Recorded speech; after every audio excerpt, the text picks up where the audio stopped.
성실한 사람이 먼저 무너집니다. 매일 새벽에 일어나고 쉬는 날에도 불안해서 뭐라도 하고 있는 당신. 혹시 이런 경험 있으신가요? 그 불안은 의지가 약해서가 아닙니다. 뇌과학은 이미 답을 내놨습니다. 성실함이라고 믿었던 것이 사실은 뇌가 공포에 질려 내린 오판이었다는 걸. 이 영상에서 당신의 뇌가 지금 어떤 상태인지, 그리고 세상이 당신에게 숨겨온 한 가지를 낱낱이 해부합니다. 쉽게 말하면요, 당신은 속아온 겁니다. 혹시 이런 경험 있으신가요? 분명 어릴 땐 아무것도 몰라도 웃을 일이 많았는데, 지금은 아는 게 늘어날수록 어깨만 더 무거워지는 느낌? 인스타그램을 열면 친구는 어느새 잘 나가고 있고, 거울 앞에 선 내 모습은 왠지 더 초라하게 느껴집니다. 주말에도 마음 편히 쉬지 못하고 자기계발 영상을 틀어놓아야 그나마 안심이 되죠. 잡코리아 2025년 조사를 보면 한국 직장인 10명 중 7명이 번아웃을 겪고 있습니다. 30대는 무려 75.3%, 4명 중 3명이 이미 방전 상태라는 뜻입니다.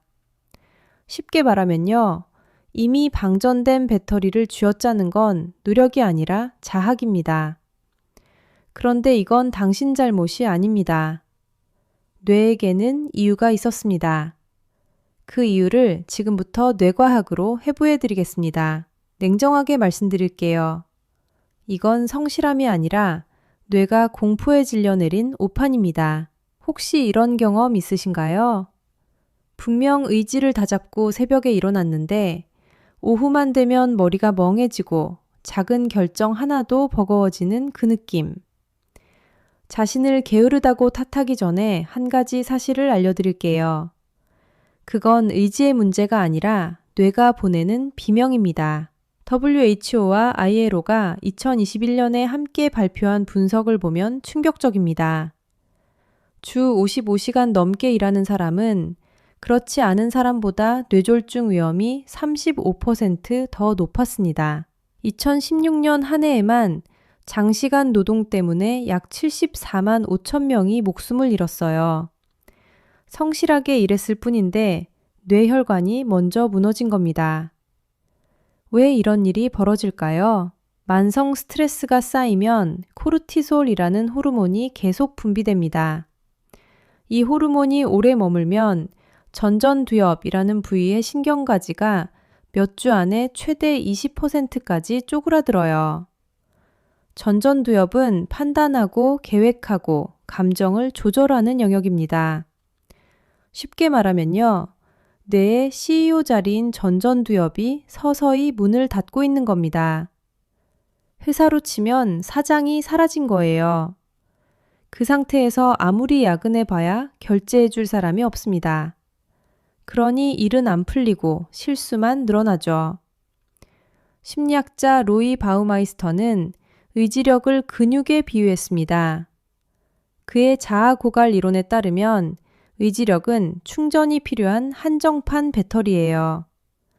하루 종일 참고 결정하고 견뎠다면 퇴근 무렵엔 배터리가 1%입니다. 퇴근 후 침대에 누워 스마트폰만 멍하니 넘기고 있다면 그건 게으름이 아니라 뇌가 파산 직전이라는 신호예요. 게다가 더 무서운 게 있습니다. 소피 르르아 교수가 말한 주의 잔류물이라는 현상이에요. 일을 끝내고 퇴근해도 머릿속 한 구석은 아직 사무실에 남아 있습니다. 뇌는 그 일이 안 끝났다고 착각하거든요.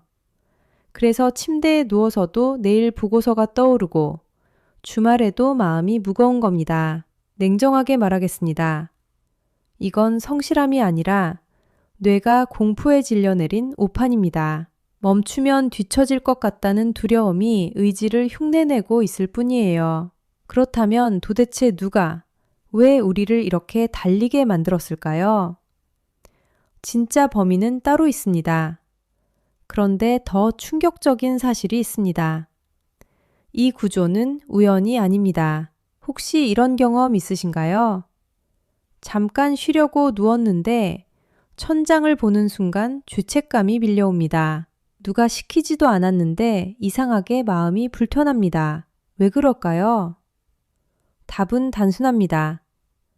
세상은 당신이 전략적으로 쉬기를 원하지 않습니다. 당신이 멈추지 않아야 이 시스템이 굴러가기 때문입니다. 어릴 때부터 똑같은 공식이 머릿속에 박힙니다. 쉬면 뒤처진다. 성실해야 인정받는다. 성실은 달콤한 사탕처럼 입에 물려졌습니다. 그런데 그 사탕은 사실 세련된 노예를 만들기 위한 미끼였습니다. 당신을 끝없이 달리게 만들어야 누군가는 이익을 봅니다. 여기에 SNS가 기름을 붓습니다. 인스타그램과 유튜브를 켜면 누군가는 새벽 5시에 일어나 운동을 하고 누군가는 사이드 프로젝트로 월 1,000을 고 있습니다. 화면을 내릴수록 마음은 무너집니다. 쉽게 말하면요. 위만 쳐다보는 비교를 학자들은 상향사회 비교라고 부릅니다. 2025년 한 심리학 저널 연구에 따르면 이 상향 비교가 자존감 저하와 우울 증상의 약 6에서 9%를 설명합니다. 작아 보이는 숫자지만 매일 수십 번 반복된다고 생각해 보십시오. 심리학자 베리 슈워츠는 이런 사람들을 극대화자라고 불렀습니다. 모든 선택에서 최고를 골라야 직성이 풀리는 사람. 연구 결과는 분명합니다. 극대화자는 더 자주 후회하고 더 자주 우울하며 더 자주 불행해집니다. 반대로 기준만 넘으면 만족하고 끝내는 만족자가 훨씬 행복했습니다. 생각해 보십시오. 1년 내내 쉬지 않고 수확만 하는 땅은 결국 황폐해집니다. 휴경 없는 농부는 이듬해 아무것도 거두지 못합니다. 당신의 에너지는 한정판 자산입니다. 모든 파도를 다 맞으려 하지 마십시오. 그렇다면 어떻게 해야 할까요? 그냥 다 놓고 누워버리는 게 답일까요?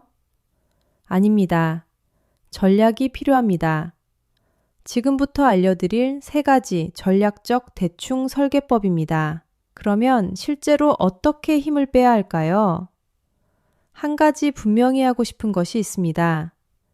전략적 대충은 게으름이 아닙니다. 정말 중요한 20%를 살리기 위해 나머지 80%를 과감히 치우는 고도의 집중 전략입니다. 파레토 법칙이 말하듯 하루 성과의 80%는 핵심 업무 20%에서 나옵니다. 빛을 한 곳에 모아야 종이가 타오릅니다. 모든 방향으로 분산된 빛은 아무것도 태우지 못합니다. 지금부터 그 빛을 모으는 3가지 도구를 알려드리겠습니다. 첫 번째, 만족자 선택법입니다. 심리학자 베리 슈워츠는 사람을 2종류로 나눴습니다. 모든 선택에서 최고를 찾는 극대화자, 그리고 기준만 넘으면 결정을 끝내는 만족자. 결과는 충격적이었습니다. 만족자가 더 행복했고 덜 우울했습니다. 매일 우리가 내리는 수십 개의 선택을 3개로 줄여보세요. 오늘 저녁 메뉴, 내일 입을 옷, 점심 카페. 이런 작은 결정부터 이 정도면 충분하다로 끝내는 겁니다. 바우마이스터가 말한 자아 고갈, 즉 의지력 배터리가 닳는 현상은 이렇게 막을 수 있습니다. 2번째입니다. 주의 잔류물 차단법. 퇴근하고 집에 와도 머릿속에 회사 일이 둥둥 떠다닌 적 있으시죠? 그게 바로 주의 잔류물입니다. 한 가지 의식만 추가하세요. 퇴근 전 10분, 오늘 끝내지 못한 업무를 종이에 적고 내일 할 일 목록으로 옮기는 겁니다. 그리고 데이비드 앨런의 2분 규칙을 써보세요. 2분 안에 끝낼 일은 미루지 말고 그 자리에서 처리. 나머지는 전부 목록에 위임. 이 단순한 의식이 뇌를 해방시킵니다. 머리가 일을 기억하는 것이 아니라 종이가 기억하게 만드는 겁니다. 마지막 3번째, 뇌 복구 루틴입니다. 혹시 멍하니 창밖을 보다가 갑자기 기막힌 아이디어가 떠오른 적 있으신가요? 우연이 아닙니다. 그때 뇌의 디폴트 모드 네트워크가 켜진 겁니다. 쉽게 말하면요.